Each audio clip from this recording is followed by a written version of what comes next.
No Small Endeavor is brought to you by Progressive. Most of you aren't just listening right now. You're driving, cleaning, and even exercising. But what if you could be saving money by switching to Progressive? Drivers who save by switching save nearly $750 on average, and auto customers qualify for an average of 7 discounts. Multitask right now. Quote today at Progressive.com. Progressive Casualty Insurance Company and Affiliates. National average 12-month savings of $744 by new customers surveyed who saved with Progressive between June 2022 and May 2023. Potential savings will vary. Discounts not available in all states and situations. Hello, friends. I'm Lee Seacamp. You're listening to No Small Endeavor. This is our unabridged interview with Cyntoia Brown Long. I don't remember when I first met Cyntoia, but it was at the Tennessee Prison for Women, or such it was called in those years, some years ago, when I was a faculty member for the LIFE program, which my colleague Richard Good started at the prison many years ago, offering undergraduate education to women in prison. I had been invited to teach a course, and somewhere along the way I met Cyntoia. One of the rules I had made for myself in those early years was to not ever look up or ask any questions about who had done what and the difficult circumstances that brought them to where they were. And then some years later, I began hearing about Cyntoia's story and the fact that she had been sentenced to 51 years in prison as a 16-year-old. The story that was in the media at the time of her conviction was typically teen prostitute commits murder. And 15, 16 years later, as she had been in prison, her story began to slowly, at least the narrative around her story began to change. That increasingly it was that here she was a victim of sex trafficking, and in that had killed a man. Those are obviously two profoundly different sorts of stories. And you'll see in the story with Cyntoia that she had to navigate her life challenges with a great deal of courage, and she exhibits a remarkable vulnerability in this interview. Found it moving, and I was very grateful to get to spend an evening with Cyntoia taping this interview before a live audience. Welcome, Cyntoia. Well, thank you. Delightful to have you here tonight. Thank you. It's good to be here. So I like that your first meal out of prison was ravioli. Ravioli. Yeah. Chef Boyardee. Why Chef Boyardee ravioli? How did that come to pass? Ravioli. I think when you've been away for things for so long, you kind of forget, like, they're not as good as you probably think in your memory. But I just remember when I was a kid, I loved it. And so I was like, man, I want some ravioli. That's what I want. My husband was like, are you sure? It's like, yeah. Other surprises just about daily life being, since you were in prison for 15 years from the time you were 16, I would imagine things had changed a bit since you got out. Yes, everything has changed. Yeah. A lot of surprises, just like random things that you would probably never think twice about. I think it's amazing that you could just like tap your phone on something and then pay for something. Like that just blows my mind. I know the toilets I was telling you backstage about when I came home, I was freaking out. I was like, oh, Jamie, we've got fancy toilets because we've got the buttons on the top. And he was like, babe, every toilet is like that now. I was like, oh, okay. So just everything that's changed is like different. And yeah, every single day there's something new that just blows my mind. Yeah. One of the things I was repeatedly impressed upon me as I read your book was the degree of vulnerability that you exhibited in the writing of this book and your courage in doing that. And to start tonight, I just wanted to thank you and honor the fact that not only in the writing of the book, but in doing something like this, that you're exhibiting an immense amount of courage, and that I wanted to honor and let you know explicitly. I really appreciate that and thankful. You. Yeah, thank you for that. As an elementary school student, you were identified as gifted, and you were put in the academically superior students program in your elementary school. I think maybe second grade, perhaps. And yet, during those same years, beginning to struggle with a sense of belonging. Right. And you talk about how this story of being in a production of Tom Sawyer and the Whitewashed Fence and you're curtsying as to the applause at the end, and you hear a boy say something that seemed to be a very significant moment for you. So what do you remember in that moment? So in that moment, like I was already struggling, like you said, with feeling like I didn't belong with my identity. In kindergarten, I found out that I was mixed. I didn't really know what that meant. And not only that I was mixed, but that I was adopted. Back in that time, you didn't see a lot of kids that were, biracial. You were black or you were white. That was pretty much it where I grew up. So I struggled with that for many years. And then at this play, one of the kids had said, "Look at that dirty white girl." And I was like, wow, like here I am. I'm feeling proud of myself going through this play. And once again, I'm running into that. So like that was difficult. Yeah. Yeah. So you're adopted into a family. Your adopted parents are both black, and your birth mother was white. Your birth father was black. Is that right? Yeah. And so, is kindergarten kind of your first memory of beginning to process issues, questions around race? It is because when I grew up, I mean, there was never a question. No one ever made me feel any different. Right. Like my family was my family. My community was my community. I didn't understand that I was different from anyone else. And, when I went to class and the kids started asking me, "Why don't you look like your parents? And why is your hair like, why do you look like that?" I was like, well, I don't know. I have no idea. And I had never even thought of it. And when I went to ask my mom that, that's when she told me, she was like, "You're mixed. You're black and you're white." The other kids really didn't understand that. Yeah. So early on, you began to experience anger, and what are some of your early experiences of beginning to realize that you find yourself in that sense of alienation or in that sense of feeling like you don't belong? What does it look like as you began to kind of push back or express some anger or sense of alienation? Just like at that moment after the play, the way I felt, like, you get mad about it. Yeah. And so it's like, you know what? You don't want to be my friends. I don't want you. I don't want you as friends. As a matter of fact, I don't want any friends. I don't need friends. I'm fine by myself. And so I just really started to push other kids away, and I felt like more safe that way, like being to myself. But really, it was just I was angry at everything. And then, I would start to have more of an attitude with other kids and with the teachers. And obviously that brought on even more problems and even more labels. More problems, more labels. What does some of that begin to look like for you? So in the classroom, when I told my teacher that I didn't want to work in groups, that was me having a bad attitude. That was me not wanting to work on a team. But really, it was me not feeling like I belonged there, not feeling that, I was comfortable in that setting because the kids didn't treat me like I was one of their peers. In class, when I didn't necessarily want help from the teacher, then, that was an issue. Again, I was one of the bad kids, and I just didn't want to do what I was supposed to do.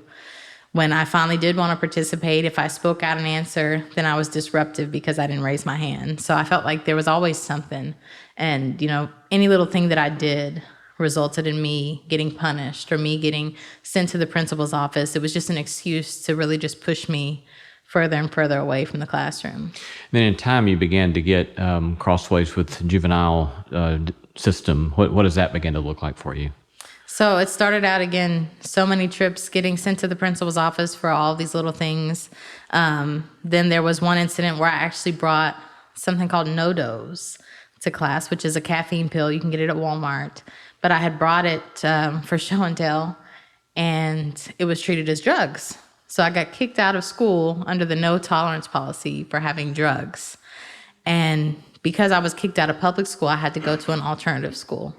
And an alternative school is a place where they send kids who've been kicked out, kids who are on probation, kids who have gone to facilities, juvenile detention facilities, kids who are in state custody.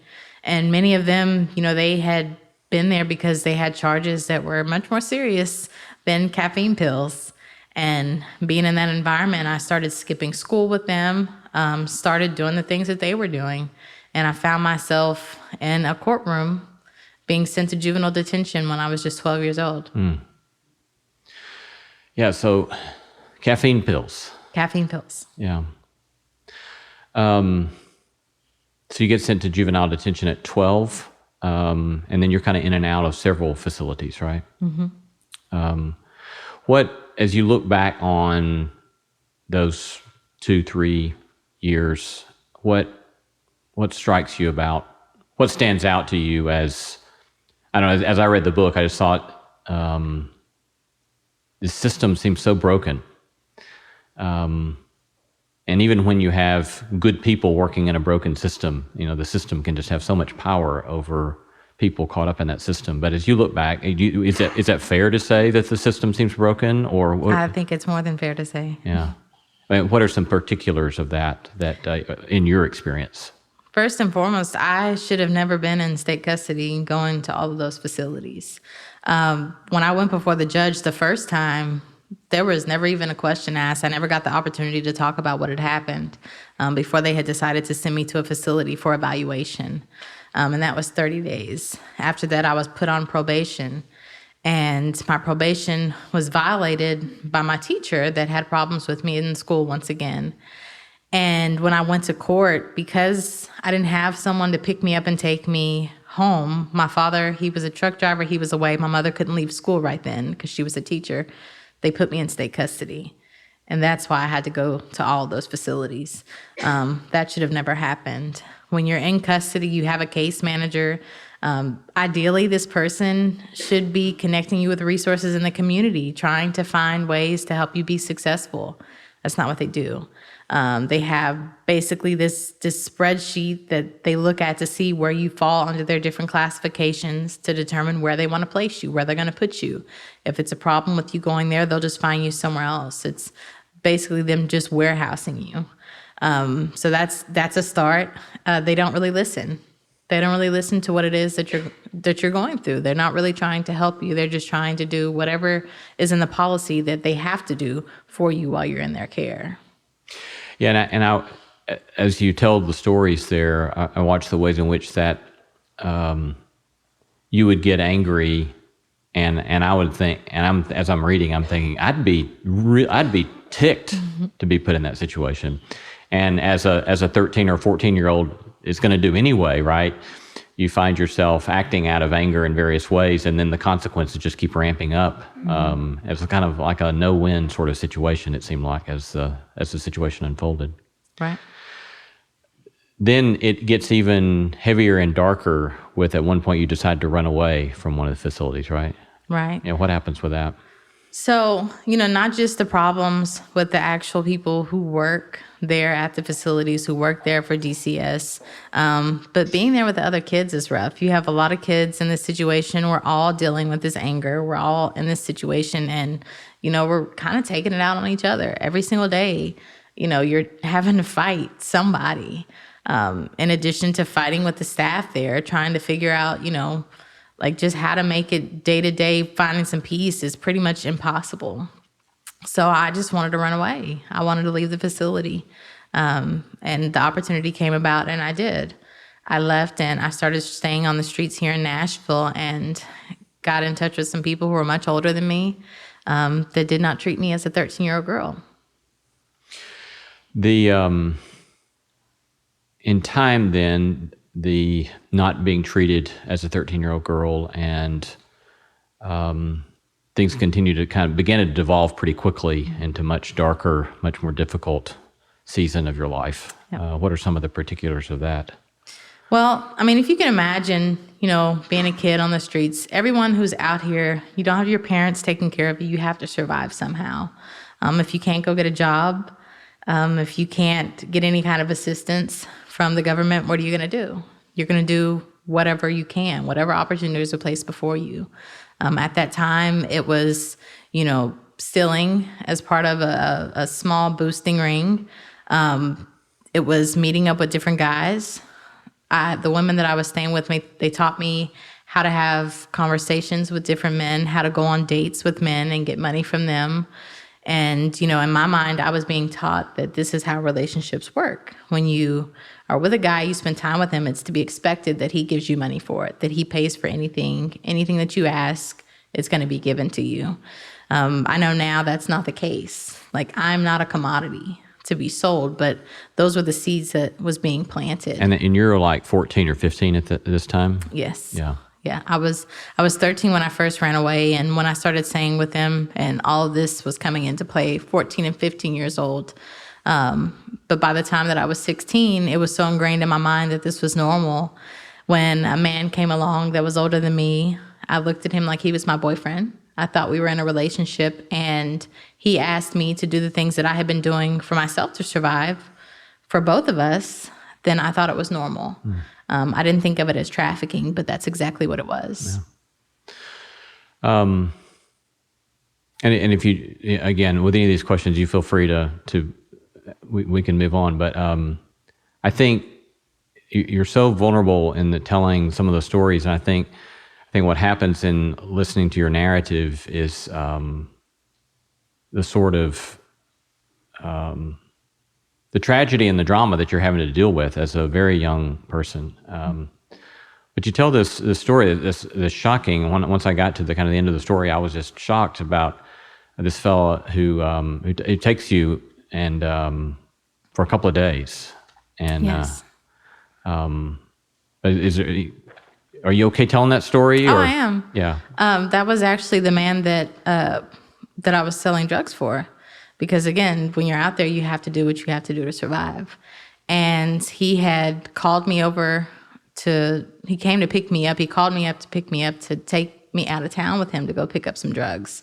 Or at least that's what he told me. And instead, he took me to a hotel room out on West End, said that he had to get some things before we got to the bus station, told me to come on in. It would just be just a few minutes, asked me if I wanted something to drink. He poured me a drink. I had that drink, and I didn't remember much of the next few days. There were just flashes in my mind, and at some point, I kind of just came to and realized what was happening, and it turns out that was 3 days later, and he had kept me there and had raped me repeatedly in that room for 3 days. So then you meet the young man that you mentioned a moment ago. His name's Cut, Yes, short for Cutthroat. short for Cutthroat. Yeah. And you describe it as a sort of genuine falling in love, as a teenage falling in love, right? Yeah. As you look back on kind of falling in love with him, what was it about him that you think prompted this falling in love? Well, one of the things is, all throughout my life, I had never felt like I was seen. I had never felt like I was heard. I never felt like I mattered. And that was constantly being reinforced by the school, by my peers, by the court systems, by the people in the facilities. And here was this man who, when we were together, I could go on and on talking about everything that I wanted to. I can talk all about myself, and he seemed so interested in knowing everything about me, knowing everything that I liked, everything I didn't like, my dreams, my goals. And I had never had that. And I took that as him caring about me. Really, he was learning how to manipulate me, but I wouldn't realize that until much later. But it felt like the love that I had always wanted. He wanted to spend time with me constantly. Instead of just spending time for a few hours, us riding around, spending that time when it was time for me to go back to where I was staying, he wanted us to spend the night. Let's get a hotel and let's just stay together tonight. And pretty soon, after a few days, we were staying together in a hotel all the time. And I thought it was just because he was that into me and he loved me that much. And then with that relationship, you recount that, the pictures I have in my mind from your book, rather quickly you've got guns involved with him waving guns around, 40 caliber around in your face a lot, increasing levels of verbal abuse, and even a no clothes policy. Yes. Yeah.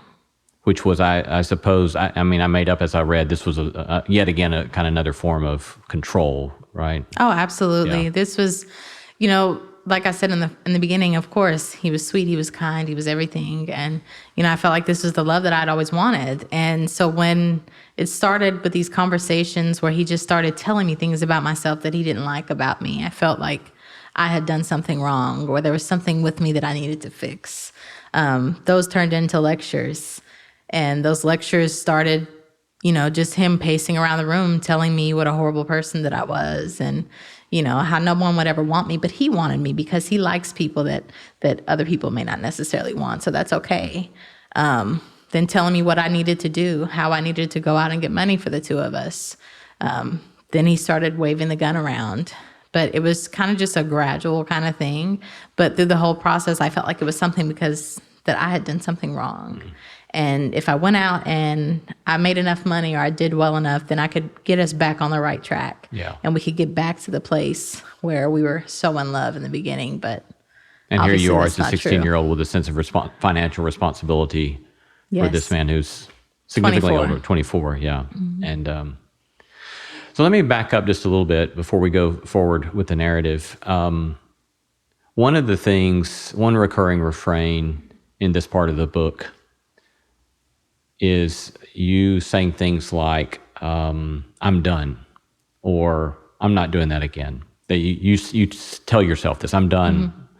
Mm-hmm. I've hit my bottom, I'm not doing it anymore. And I'm always struck by accounts. I got a spiritual memoir of accounts that get to that point repeatedly. And one of the reasons, of course, I'm struck by that is because Paul in Romans 7, he says that this is the nature of being human. That not that we don't know what's right and wrong, not that we're terrible people inside, not that we're worms at heart. Our problem is that we're powerless. Mm-hmm. And we say, I'm not going to do that again, but we do it again. And there's a sort of basic powerlessness about the human experience that is the nature of human brokenness that we need the grace of God to pull us out of somehow. But as you look back at your 14, 15, 16-year-old self and see yourself saying, I'm done, what's that bring up for you as you think back about that as your 14-year-old self or 15-year-old self? Oh, man, like I wish I would have been done. There were so many times that I wish I just would have went back home. But again, like you said, like I didn't have it within me to really do that. I really didn't even understand the situation that I was in. Didn't really understand the gravity of it. I just knew that, there was times that it didn't really feel good. And I knew that deep down, like this isn't how God intended for me to live. Like this is not okay. Like I'm not supposed to feel like this. This is not what love's supposed to feel like. But again, it all went back to, well, maybe I'm just not doing it right. Maybe there's something I need to be doing more of. So I'm just going to stick it out just a little bit longer. Yeah. So, August 6, 2004,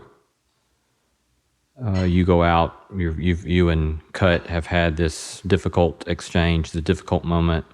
And, again, the expectation that you provide somehow financially. Mm-hmm. And I was being lazy, he said. Yeah. Yeah. So you go out across the street from the Sonic or close to the Sonic, and you get picked up. And you say in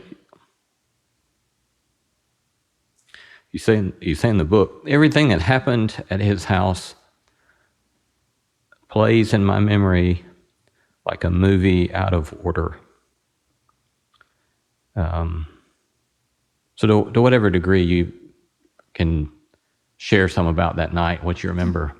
So, that night started, I was there in the hotel room again with no clothes because I wasn't allowed to wear clothes.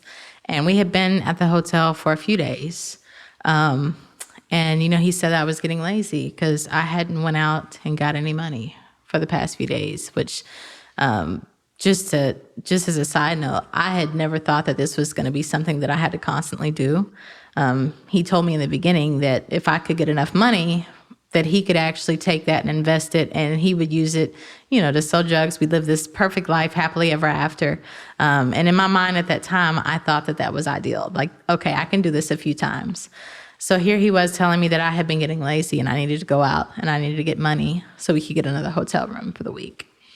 So that night we had got into it and he had choked me. And when I woke up, I went out and I started walking towards the Sonic, which was right next door.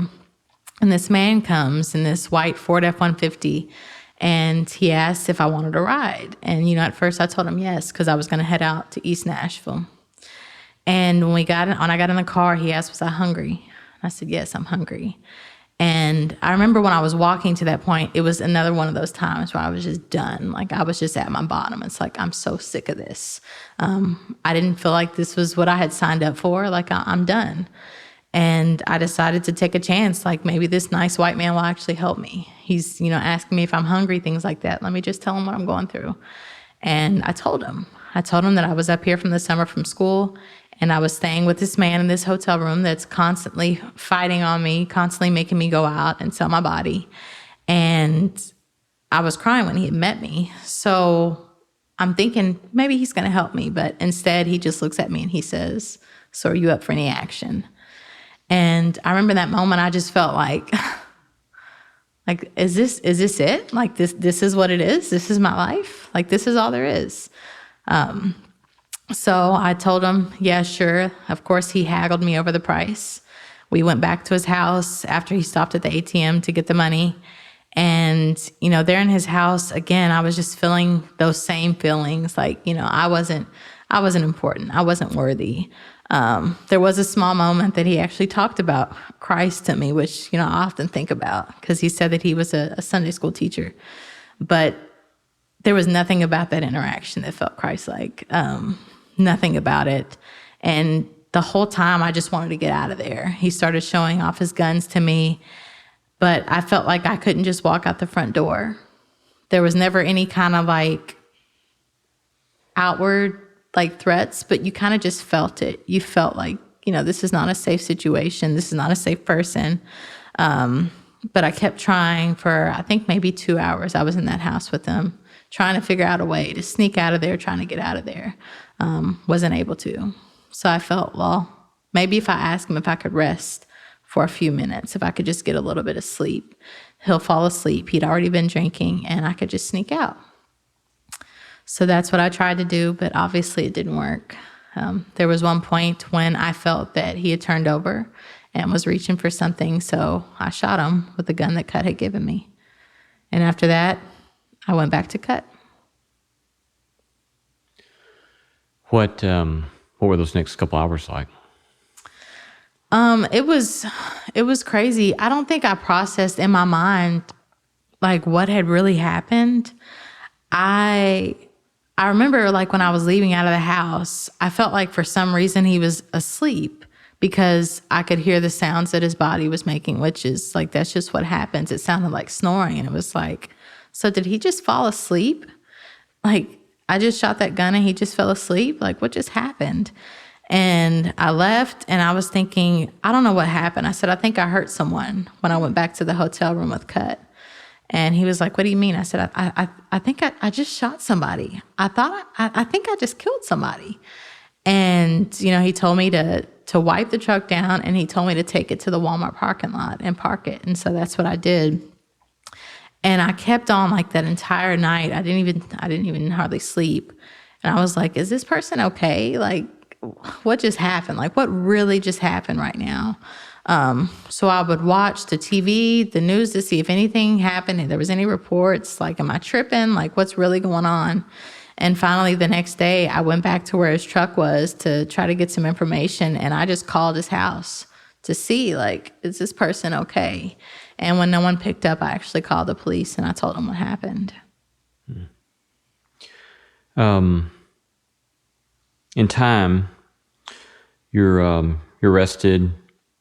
You're time of a hearing, and there's a picture of you in an orange jumpsuit, two pigtails, hair pulled back in pigtails, and that's your hearing, I think, where they're deciding whether to try you as an adult, right? What's going through your mind at that point of, and the consequences, obviously, of being tried as an adult, as a 16-year-old, are going to have profound consequences for what's going to happen, right? So what's kind of going through your mind? What are you thinking? What are you experiencing during that time? That was, well, first of all, when I was first arrested, I really didn't understand. Like, again, I didn't understand the gravity of the situation. I really didn't. When the detectives had picked me up and they told me, if you talk to us, it'll be the difference between 9 years and 99 years. Just tell us what happened. And, my father, he raised me. He was in the military. He always talked to me about self-defense. And I felt like what I had done was justified. And I didn't have any problem talking to the officers about it. I said, sure, I'll tell you what happened. I'll tell you everything that happened. But at the end of that, when I was actually arrested, and then told that I was being charged with probably first-degree murder, like, it just really threw me off. And I'm thinking, well, I'm 16 years old, so they can only keep me in state custody until I'm 19. So, okay, I may do 3 years. But then when I met with my attorneys and she explained to me that I could be tried as an adult, which would mean I would get life in prison, which is 51 years in the state of Tennessee, it's like somebody just snatched the earth from underneath me. I couldn't believe it. And, I started that day, I would pray every single day that God not let that happen to me. God, please don't let me be transferred and tried as an adult. There was a 2-month waiting period before I actually had that hearing. And at the hearing where you saw me with the orange jumpsuit and the pigtails, that's when I had the chance to really talk to the judge and tell everything that happened. And I thought it went well. I thought, surely the hearing went well. I've been praying every single day. I remember reading that if I pray, anything I ask is going to be given to me. So this is not going to happen. I'm not going to be tried as an adult. I'm not going to spend the rest of my life in prison. But 2 weeks go by after the hearing, and I was given the news that, I was being transferred and I was going to be tried as an adult. And meanwhile, at about the time you're arrested, Cut is wanting you to pretend that you're 19 and not 16. Yes. So during those lectures that I told you about, when he would walk around the room with his gun and he would have these lectures, and when I say lectures, I mean they would go on for like hours, telling me what a horrible person I was, but they would also tell me what I needed to do, how I needed to improve myself. He also told me in those lectures that if I was ever caught, I was to say I never knew him. I don't mention anything about what I was out there doing. And I also tell them that I was 19. And so that's what I did whenever I was caught. Any question that could possibly lead back to him when I was talking to the detectives, I completely changed it. I told them that I was 19. I gave them the last name of my biological mother, which wasn't my real last name because I had been adopted. But I followed that to a T. And I was also charged for that too. And part of the motivation there was you're still thinking you're in love with him. Yes. And a desire to protect him in the midst of all that. Yeah, I still thought this was my boyfriend. My attorney at the time, my public defender, she would visit me every single day. And, she would try to get through to me, that this is not your boyfriend. Like now, they call it a trauma bond. We understand what that is. Back then, we really didn't. You didn't really talk about it to kids. So, I didn't grow up hearing anything about it. I didn't know anything about it. I just thought this was my boyfriend and this woman could not possibly understand what a real relationship was. So I wasn't listening. I was going to be loyal to him because I loved him. Even though she was telling me that he was making statements to the police against me, I didn't believe it because, again, in those lectures, he said that they would say that. And so I didn't believe it, even though it was true. You go to court, 5-day trial, I think it was. I think so. Yeah. What are memories of the trial for you? Oh, stressful, horrible outfits, because obviously I couldn't pick out my clothes. It was really horrible. I remember the first day that we had trial, it really just hit me how overwhelming it was. And so I was sitting there during jury selection, and I was crying because I was thinking these people are going to decide my fate, and I may do life in prison, and they may be the ones to put me there. And the DA in my case was just, I don't know what his deal was, but like from the very beginning, like he just had this disdain for me. And it was almost like personal, like not like what a DA, like I understand a DA is not supposed to be your friend. A DA is not supposed to want to set you free. Like I get that. But there was something else, like something underlying that.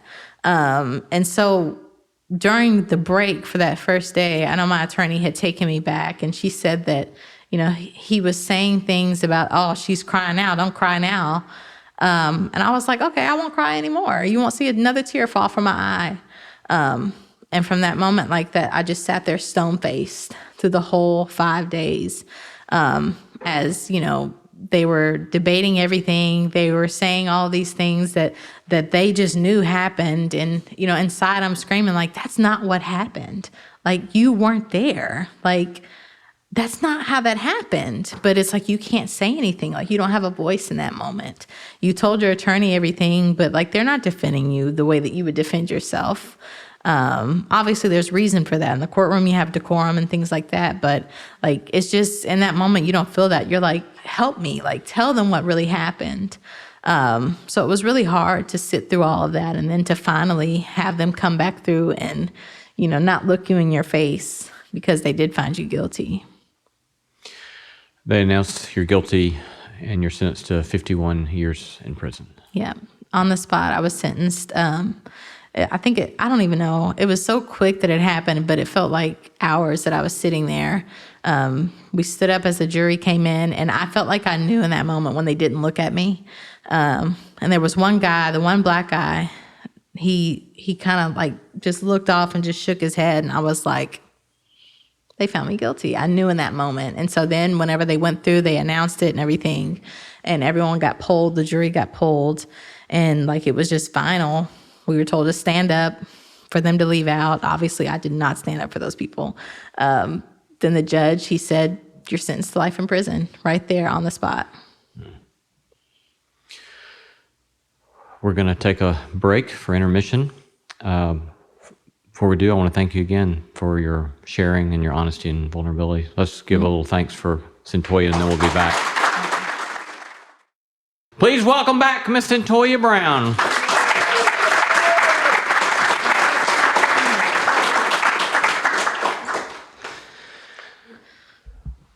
One piece of your storytelling that, another recurring piece that I found so lovely was in the midst of all the pain, in the midst of the drama and the tragedy, you pointed to episodes of people that were kind. Mm-hmm. In the midst of all that. There was a Miss Diane. There was a Big O and Tim D. There was a Sergeant Henry. And there was your mother, of course. And there was another that you mentioned quite a few times who's here tonight, and we welcome Miss Seabrooks. Please welcome Miss Seabrooks.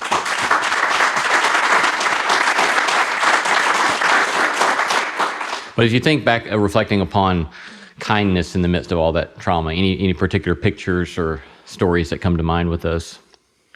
Definitely Miss Seabrooks. She was the very first person to take a chance on me. She was the first person to give me an opportunity. After so many years of just nothing and being made to feel like I was nothing, she believed in me and she helped me to believe in myself. She gave me a chance to enroll in the Lipscomb program with Dr. Kate and Dr. Good here. And it just completely changed everything. I had been so broken down, like over the years, like I had literally no self-esteem. And, just these people, not just showing me kindness, but, showing me things about myself that I never knew. It really helped me to put those pieces back together and become a person that, I was proud of, that I've never been able to say that I had been proud of myself. I think, I know before I got to spend some time at Tennessee Prison for Women on a number of occasions, and as well as Riverbend on a few occasions, I didn't know, I had no conception of what anything about prison life was like at all, even from an outsider's perspective. But when you go in as a 16-year-old, you're immediately put in solitary confinement because of your age. So for 2 years in solitary confinement. But describe what that, just so people can kind of have a sense of what that even means or looks like. Well, I don't know if any of you have gone into the bathroom since you've been here, but that bathroom in there was bigger than the cell that I was kept in for 23 hours a day. I was kept in that cell, and some days, if they remembered to come let me out, I would come out for an hour a day. That doesn't mean I just got to come out and roam around. It means that they came to my cell, and there was a square in the door, in the metal door, and they would open that flap, they would handcuff me, and then I would go kneel on my bed, they would shackle me, and I got to come out there with handcuffs and shackles. They would transport me to the shower if I wanted to shower, take the shackles off and the handcuffs off while I went in the shower, lock me in there, and then handcuff and shackle me on the way out. So I had to use the phone with handcuffs and shackles. If I just wanted to sit at the table, I was handcuffed and shackled for an hour a day. But other than that, I was kept in a box in a room, and pretty much the only human interaction that I would have was when the guard was bringing me my food tray. You go on and tell about how early on, even though you had kind of intended to make good choices going in, you began to make some bad choices. And you have a chapter entitled Self-Destruction about making a lot of those bad choices early in your prison experience. But at the very end of that chapter, you say, I think it's your closing sentence, you say, I didn't know how close I was to meeting the people who would save my life. And then you go on to talk about some of these mutual friends, Kate Watkins and Richard Good and others, Richard starting the Lipscomb Life program years ago, and then Kate directing that for a number of years. And I think it'd be nice if we recognize you all here. Thank y'all for being here tonight.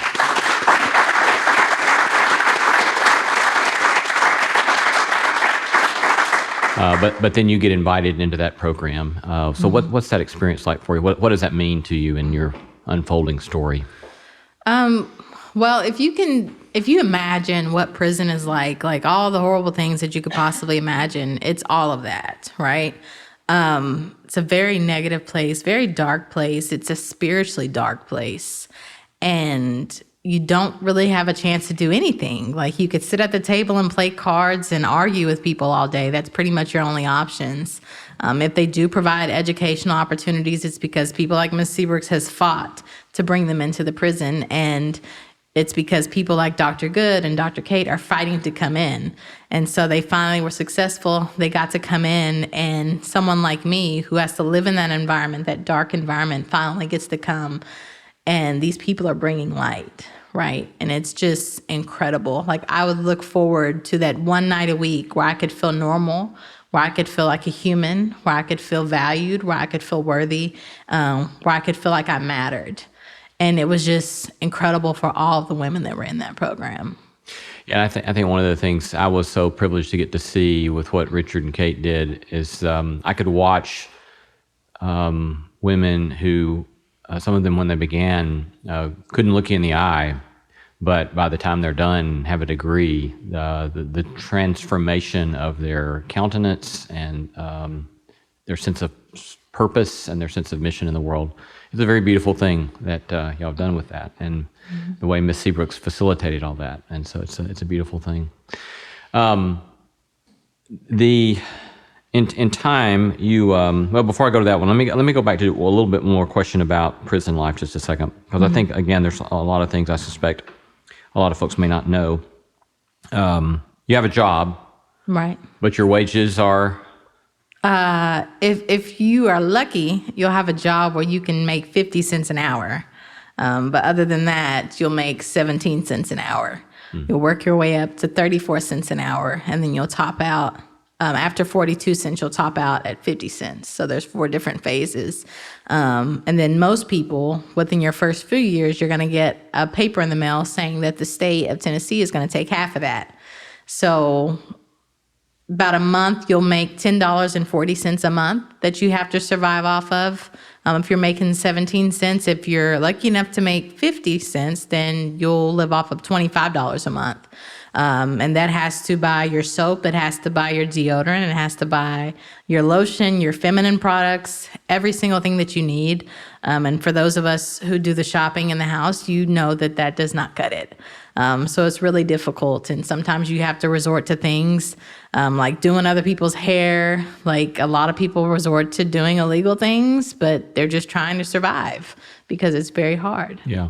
And you're constantly having to navigate the kind of choices that you make about what you are and are not going to do, and what you're going to get involved in and what you don't get involved in, I suppose. Right. Am I going to make cards and sell them and risk getting in trouble for unauthorized financial obligations, or, am I going to eat this month? Yeah. So, In time, then you meet a esteemed lawyer here in town, Charles Bone. yes. And this begins a process of your case coming up for a hearing. And in that case, your childhood kind of experiences began to be examined and the roles that they might have played in your experience. Mm-hmm.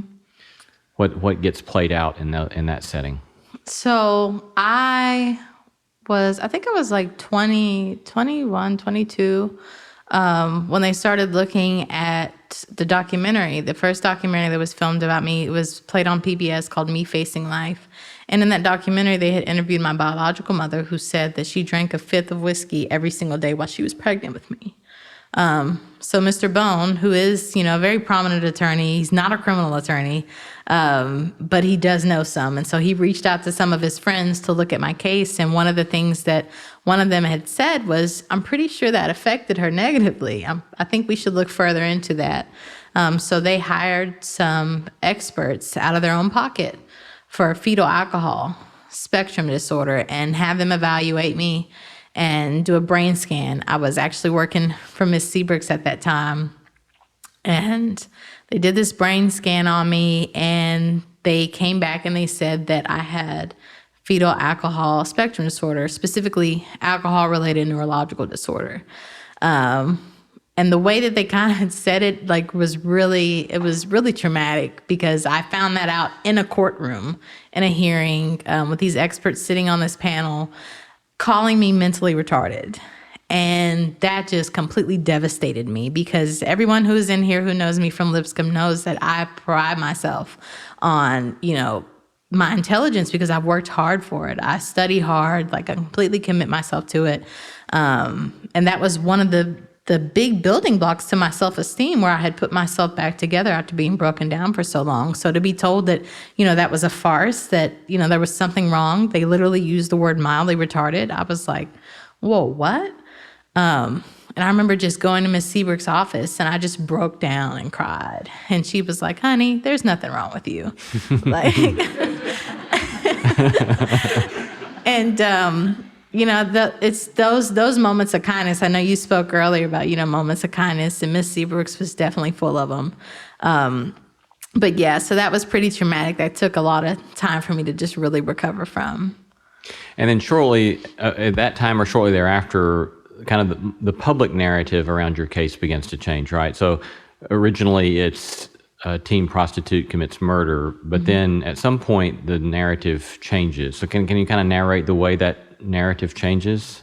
Yes. So after the documentary had aired on PBS, I started to get a lot of letters from different people. This was back in 2010, I think. And along with that documentary came some press coverage, just, not anything crazy, but just a bit. And the tone was really changing. So people were looking at my case just a little bit more. When you go through the justice system, they don't really look at things like that. And then if you go back to my trial, I didn't get a chance to talk about certain things. Even during that time, if I was to talk about these things, they didn't consider girls like me trafficking victims. They called me teen prostitute. What I went through was seen as, my own act of volition. It wasn't a violation that was committed against me because I was a child and couldn't consent, definitely couldn't consent to being exploited by an adult. But, times changed, and so things started to change. The conversations we were having in the community started to change, and that was being reflected in the media reports on me. And the federal definition of trafficking means necessarily anyone engaged in any way related to sex with minors is trafficking now. Is that how that Absolutely. works? So Yeah. anyone under the age of 18, if you are soliciting someone under the age of 18, if you are encouraging someone under the age of 18 to have sex in exchange for money, in exchange for goods, you're violating the Trafficking Act. So that means pimps, it means Johns, they're all traffickers. There doesn't need to be any kind of force, any kind of coercion. The fact that a person is under the age of 18 and legally cannot consent means they don't have the capacity to actually engage in commercial sex. They are a victim of sex trafficking. And as you, in a TED Talk that you've done, you've talked about how I think you said maybe 90% of sex trafficking cases is not necessarily enslavement or kidnapping of a person, but is much more related to psychological power and psychological holds over young people. Is that right? Absolutely. And that's what you're going to see when you go out and you actually talk with the girls in the community who are victims of sex trafficking. They have stories like mine where, no, this is my boyfriend, or, this is just something that we do. Like, this is just the way that it is. It's not that they were snatched by white vans out here on the streets picking up girls in the suburbs. It's not that they were trafficked from other countries, which, that does happen. But when we're talking about here in our country, like in our own backyard, that's not the big thing. So a lot of those girls, they get mislabeled. They get called, prostitutes. They get said that, this is something that they're doing all on their own. They're not entitled to services and they're not victims, but they most definitely are. Throughout the book, you encounter God in various ways, and you recount your experiences with God. By and large, being a question of doubt, right? Mm-hmm. This prayer very early on, don't let me be tried as an adult, but you're tried as an adult. And then you find yourself sentenced to 51 years in prison, and the difficulties and the travails, and so this questioning about God. But you began in time to soften, and I must say,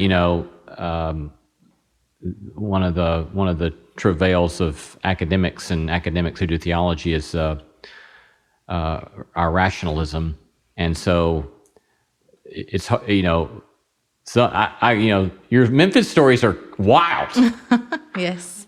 So would you share some of those about kind of what begins to open you up to the possibility that God is somehow involved in your story? Absolutely. So, I first started questioning, after I had spent all that time praying. And I think like the last time that I really just spent time praying is right after I was convicted. And, I just begged God. I said, man, if you let me out of here, I will tell the world about you. I'll do anything. Just please don't let me do life in prison. And then that's really after that point when it started to set in that I was serving a life sentence. It's like I started to be so angry and I was so disappointed. But instead of acknowledging that I was angry and that I felt disappointed, I said I didn't believe in him. I said, there's no way that there's someone that's listening to me. There's no way that there's a God. I would spend hours in Miss Seabrook's office when she would call us all in there, all of her clerks, and have us do Jesus calling. And I would argue. I said, I don't want to call on Jesus because I don't believe in him right now. But we would read it. We would do it. Dr. Kate and I spent a similar amount of time going back and forth. I've stood toe-to-toe with Rubel Shelley arguing about the existence of God. So for several years, I went through this, and then I went down to Memphis, and I had an experience. I remember that I went down to take a nap, and I started to wake up because I heard someone tell my roommate to wake me up because we were getting puppies there at the prison. And there used to be a dog program at the prison where they trained dogs, but it had been shut down months before, and they weren't coming back. There were going to be no more dogs. But I heard them tell her to wake me up because puppies were coming. And so she came in the room right after I heard that, and she said nothing to me. And I said, Deanna, were you not going to tell me what they said? And she said, no one said anything, Cyntoia. I said, I heard them tell you to wake me up because we were getting puppies. And she said, no, honey, no one said that. You need to go back to sleep. I said, really? So you're just not going to give me the message? And so I got down off my buck. I'm upset because she's not telling me that we're getting puppies. And I go out to the table, and the voices that I heard are sitting there at the table. And I asked them, I said, did you just tell my roommate to wake me up because we're getting puppies today? And they laughed in my face. They said, no, honey, go back to bed. You were dreaming. I said, I was not dreaming. I know I heard you say, wake Cyntoia up, we're getting puppies. But I went back, I laid down anyway, went back to sleep, and next thing I know, they're waking me up with a puppy. They got puppies. And so it freaked me out a little bit, and I was like, whoa, okay, well. So went to sleep. A few days later, had another dream. This time I had a dream that I saw a dog that was white with black spots, and it had like a knot on its head and a pink spot on its tail. And I was like, well, that's a funny looking dog. No way that's going to come true. But I told them anyway, because I'm like, I need to tell them these dreams ahead of time, or else they'll think I'm lying when I say, oh, I dreamed that. And so I told them, and they was like, well, that's weird. And then a couple days later, sure enough, we got Luke. Luke was a bird dog. He was white with black spots. He had a knot on his head because he's a hound. And then there was a pink spot on his tail from where he would beat it up against the wall in the pound. And so by this point, I was getting really scared. And then I would have more dreams. What are you going to dream next? Yeah. Right. Yeah. And not really like, where is this coming from? What is happening? Because I couldn't explain that away how I would explain to, Dr. Cade and Miss Seabrooks, when Miss Seabrooks told me I would never get out of prison until I came to Jesus. Like, he's going to let me out when I come to him. And I said, well, that's not the way the law works, honey. I've studied. Yeah, trust me. I was like, I'm going to get out when my appeal gets handled, and my attorneys are going to get it done. Don't worry. But, I couldn't explain these dreams like that by my rations. So I was really struggling. Like, okay, well, I'll say that there's something. I'll admit that there has to be something, but I'm just going to call it this energy. I'm just going to call it the universe. That's what I'll do. Because, again, I was angry at God, even though I wasn't admitting that. It was really anger. But that's when I really started to open up and say, okay, I'll admit that it's something. But again, it would take me much more searching, much more work on that area before I actually acknowledged who it really was. And then you began through this time soon, either before or after that, to fall in love. Yes. To Jamie. Mm-hmm. Yeah. How does Jamie come into your life? So I had gone through all my appeals because, again, that's how things were going to work. I was going to win my appeal. Only that's not how it worked. My very last appeal was denied. And I was just sitting there, and now it's finally sinking in that, okay, I may actually do life in prison. I had never believed it because there had always been like this voice inside of me that said, I'm not going to spend the rest of my life in prison. But now with all these, facts in my face that the appeals are being denied, it's like, well, maybe I will. So I get this letter at mail call one day. And it really stuck out to me because the edges of the letter were burned. So I was like, oh, that's interesting. And I read this letter, and this man from Texas is telling me, God wants me to prepare myself because I'm about to get out of prison. And I'm like, okay, yeah, sure. And he says, people all across the world, he's going to put you on their hearts, and they're going to begin praying for your release. And then at the bottom of it, he signed it, Free Cyntoia, #2017. I still have the letter. And I wrote him back just because, the edges were burned. Something was telling me to write him back. And then honestly, because he was really freaking cute. Yes. And, he writes me back, and he starts telling me, about his own faith. And it got to the point, where I was so vulnerable with him. Like, I opened up about, my thoughts and what I believed. And, if you ask him now, he was thinking, oh, Lord, what I done got into with this heathen. Because, I would argue with him, but something about his own walk and his own faith. And then he had similar experiences. He had, dreams that were coming true. He had actually had experiences where he heard the voice of God. And he could point me to places in the Bible where that happened. And it's like, well, this is the only explanation. So I had to really force myself to admit it. And he's the one that pointed out to me, he said, it's not that you don't believe, it's that you're angry. Then when he talked to me about Jesus, and I said, I know. I hear about Jesus every single week at Lipscomb. I'm like, I got it. I get it. I know. He was like, no, but have you read? Like, do you know? And so I actually started reading the gospel for myself instead of what I would hear other people say. And nowadays, people have a lot of negative things to say because there are people out here that aren't representing him really well, right? So I kind of just tossed that to the side and started getting to know myself. And it's like, wow, like, wait a minute, like he is for me. Like, this is my friend. Like, this is someone who loves me. He believes in me, and everything that he stood for, like, I believe in that. Like, that's what I'm about too. And so Jamie taught me what it was like to actually have a relationship instead of just, going through the whole religion thing where I feel like this is a genie in a bottle. If I pray and ask for certain things, it's going to be given to me. He explained to me the concept of how, my will is not God's will. And, just because I think things should be done in a certain way, that doesn't mean that's how God's going to do them. When I told them that the root of my anger was that I felt like he let me down when I prayed that I not be given life in prison, he said, what makes you think you're doing life in prison? What made you think that? How do you know he's not getting you out? And I said, well, because my last appeal was denied. He said, that's what man said, but God says you're getting out. And he brought it to my attention that the way things were working out once I started that relationship with him was that he was going to free me, but he only did it in a way that I could serve to glorify him through my freedom, and that my freedom would help to free other people. And I just had to take a step back and think, wow, like I could have never planned that way. I could have never worked that out that way if I wanted to. And so, ever since then, I've just been head over heels in love, not just with my husband, but with God, most importantly. So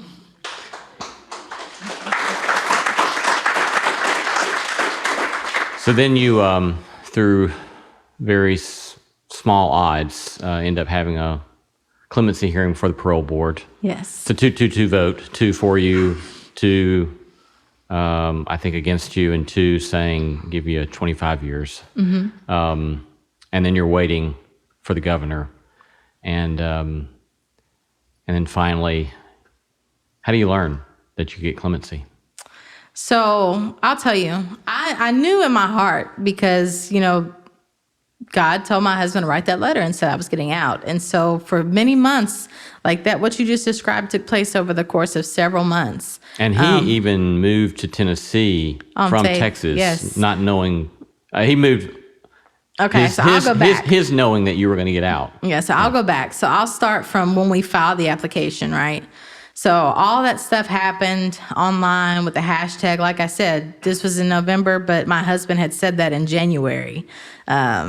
Something else that had happened prophetically that was just like, wow, I can't deny this.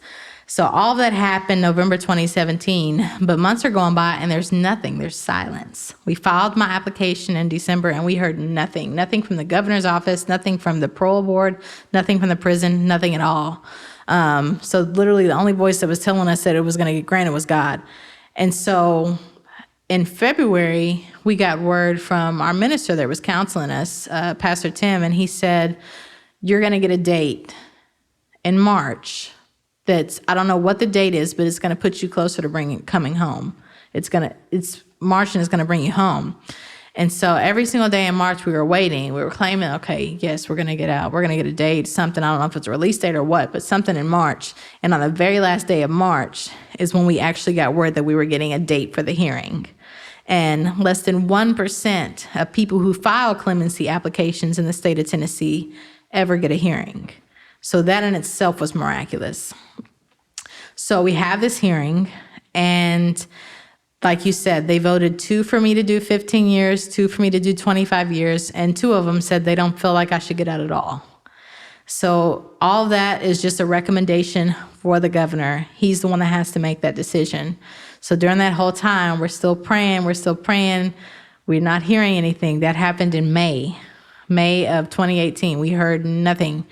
And, we just kept believing what God said, Then my attorneys were coming back saying, well, it's likely that he's going to say you could probably get out after 30 years. So just prepare yourself. And odds are he's not going to say you can walk out now. And my attorney thought that I was crazy because by this time I was fired up and I said, oh, honey, I rebuke that in the name of Jesus. He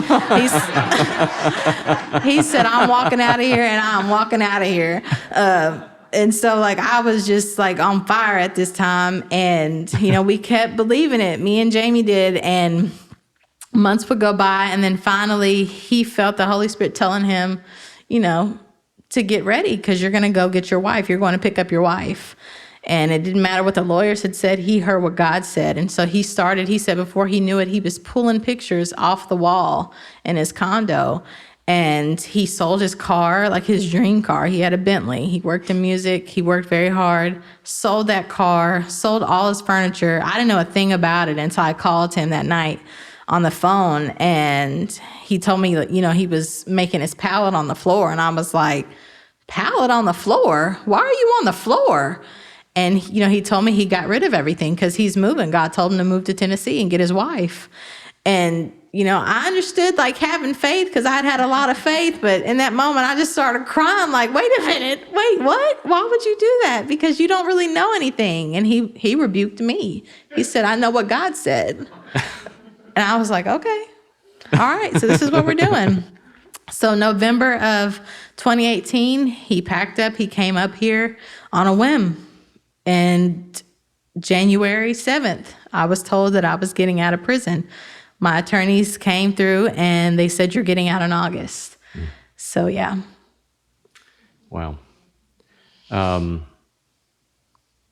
We got to close, but tell us briefly about the advocacy work you're doing now. So he and I actually started a nonprofit called the JFAM Foundation, the Foundation for Justice, Freedom, and Mercy. And one of our projects we actually have over here, Pens for the Glitter Project, which was actually a program that I started in Lipscomb class. It's the Grassroots Learning Initiative on Teen Trafficking, Exploitation, and Rape. And that's actually to tell other young kids what trafficking really is. With me, I was trafficked because I didn't understand what it was. I didn't understand what was happening to me was wrong, that it was a violation. And I never would have thought that, it would have happened to a girl like me, but other kids need to know about it. They also need to know like what can happen if you make some of these choices that people around you are telling you that you should make. And so it's right now we're going into facilities, to youth facilities. We're talking to the girls about trafficking, and actually we're helping them to develop into mentors themselves. We plan on putting together a curriculum together with the girls, the youth empowerment specialists that we can actually put out to other kids in facilities, other kids in schools, and things of that nature. And the pens over here are our youth sex trafficking awareness pens.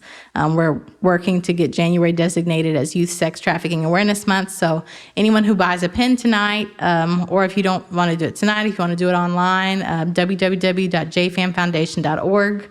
It'll also benefit the youth empowerment specialists and the Glitter Project.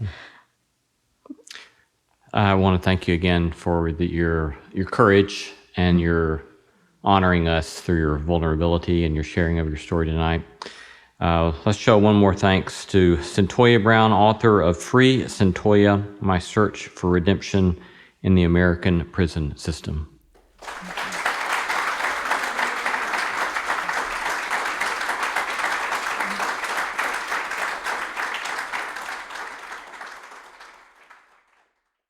Hi, I'm Frances Fry. And I'm Ann Morris. And we are the hosts of a new TED podcast called Fixable. We've helped leaders at some of the world's most competitive companies solve all kinds of problems. On our show, we'll pull back the curtain and give you the type of honest, unfiltered advice we usually reserve for top executives. Maybe you have a coworker with boundary issues, or you want to know how to inspire and motivate your team. No problem is too big or too small. Give us a call, and we'll help you solve the problems you're stuck on. Find Fixable wherever you listen to podcasts.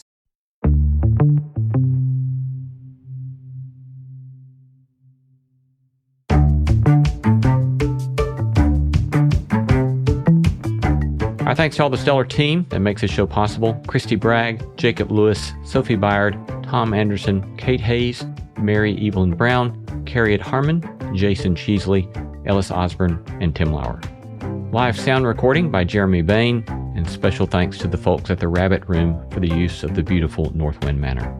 Thanks for listening, and let's keep exploring what it means to live a good life together. No Small Endeavor is a production of PRX, Tokens Media LLC, and Great Feeling Studios. From PRX.